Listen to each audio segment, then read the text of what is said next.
വിറകുണ്ട്, എന്നാൽ ഹോമയാഗത്തിനുള്ള ആട്ടിൻകുട്ടി എവിടെ? എവിടെ, എങ്ങനെ, എപ്പോൾ എന്ന മകന്റെ ചോദ്യത്തിന്റെ മുമ്പിൽ അബ്രഹാം പറയുന്ന ഉത്തരം വളരെ ശ്രദ്ധേയമാണ്. ഉൽപ്പത്തി 22:8 അബ്രഹാം പറയുന്നു, ദൈവം തനിക്ക് ഹോമയാഗത്തിന് ഒരു ആട്ടിൻകുട്ടിയെ നോക്കിക്കൊള്ളും മകനെ എന്ന് അബ്രഹാം പറഞ്ഞു. എവിടെ, എങ്ങനെ, എപ്പോൾ എന്നുള്ള ചോദ്യത്തിന് അബ്രഹാമിന് മകന് കൊടുക്കാൻ ഒരു ഉത്തരമേ ഉള്ളൂ: ദൈവം നോക്കിക്കൊള്ളും. അതേ പ്രിയരെ, 100 ചോദ്യങ്ങളുടെ മുമ്പിൽ നാം പകച്ചു നിൽക്കാതെ അബ്രഹാമിനോട് ചേർന്ന് നമുക്കും പറയാൻ കഴിയണം: ദൈവം നോക്കിക്കൊള്ളും.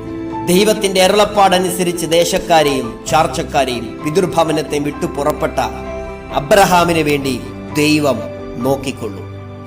ഒന്നിനെക്കുറിച്ചും വിചാരപ്പെടണ്ട, ടെൻഷൻ അടിക്കണ്ട, ഭാരപ്പെടണ്ട.